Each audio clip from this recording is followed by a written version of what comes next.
Hello all, welcome to the Art of Mindful Living. Hi Teju. Hi, and welcome to the Art of Mindful Living. So we are starting a new chapter today, Teju. Chapter 6, The Homemaker. Yeah? Yeah. Do you recall what we discussed about in the previous chapter, the domestic life, Teju? Yes. The previous chapter, Domestic Life, chapter 5, was mainly aimed at a man who was living a virtuous domestic life. All his duties, his responsibilities, how love is the basic for any domestic life. Yeah. And The ways to acquire wealth. and the ways to acquire wealth in a truthful way. Yeah. And anybody following these models told by Thirukural will be elevated to a godly state. Yeah, because of the virtuous deeds. Yeah. And this chapter, Homemaker, is aimed at a woman. Yeah. Yeah. Because those days, acquiring wealth was the virtue of a man involved in a domestic life. And the household management was completely in the hands of a woman. Yeah. Yeah. This chapter aims at women, talking about her strength, valor, her societal responsibilities, her family responsibilities, her basic attributes to live a very virtuous domestic life and all that. Yeah. Since the virtue of a man was acquiring wealth and the virtue of a woman was household management, the teachings are aimed at a man and a woman separately in two chapters. Yeah. But now, as both women and men, both of them have started working towards acquiring wealth, and even otherwise also, all the basic attributes talked about in both the chapters aimed at either a man or a woman apply to both men and women. Yeah. Because domestic life is all about a man and a woman coming together and leading a virtuous life, right? And also, before entering the chapter, a very important thing we need to know is Thiruvalluvar talks only about the strength, valor, societal responsibilities of a woman. He doesn't talk about the physicality of a woman here. Yeah. He doesn't say a woman should have a pretty face. She should be slim, tall, with a slender waist and long hair and all that. He talks about the mental strength of a woman. Yeah. And also the basic virtuous attributes of a woman needed to lead a very virtuous domestic life. Yeah. Now let us start discussing couplet number 51. Yeah. Here it goes. Manathakka maanbudayal kondaan valathakkaal vaazhkkai thunai. She who has the excellence of home virtues and can expend within the means of her spouse is the empress.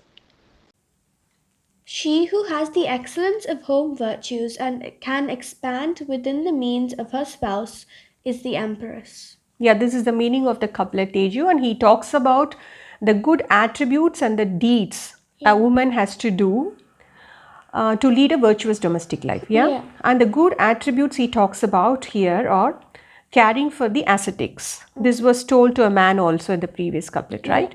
Caring for the ascetics and entertaining the guests. Yeah, even if there is an unexpected guest who turns up, and also being kind and benevolent to people in poverty. Yeah. And regarding the good deeds, the first one would be managing the expenses of the household within the means, within the resources available at home. Yeah. Even with the limited means and resources available, a woman should be able to manage the expenses of the house because the household management is totally in her hands. Yeah. Then the second attribute would be performing the societal responsibilities and duties. And also another important and interesting thing he talks about is she should be an expert in cooking. Yeah. Here people might think, oh, Thiruvalluvar aims at a woman and says she should be an expert in cooking. But he never mentioned anything about cooking skills for men in the previous chapter. Yeah.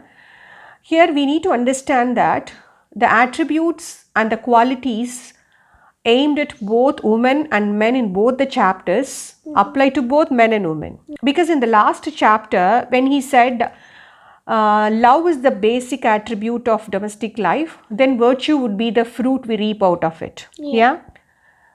Did we question, oh, a man is the only person who is expected to be loving and respectful towards his wife?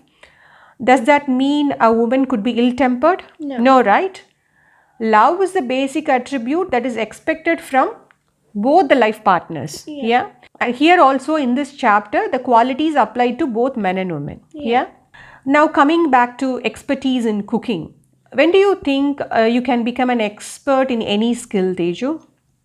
Well, first you have to learn the skill, and then you have to practice it and repeat and keep on practicing it. Yeah. And then over time, you will master it and become an expert in it. Yeah, exactly. When it comes to cooking also, we cannot become a master chef or an expert cook overnight, right? First, we need to learn the skill, practice it every day, and then master it over a period of time, we will become an expert. And also an important thing we need to keep in mind here is an expert cook is not a person who has to cook a full course meal starting from soups and starters to desserts. Yeah. With the available or limited resources, with less ingredients, a person should be able to put up a meal that is very delicious and nourishing, right? So expertise lies in exhibiting this skill even with very limited resources, right? Yeah. So these are the good deeds and good attributes he talks about in this couplet. Yeah. So with that note, we are signing off. Thank you so much for watching and listening. See you all in the next episode. Bye-bye.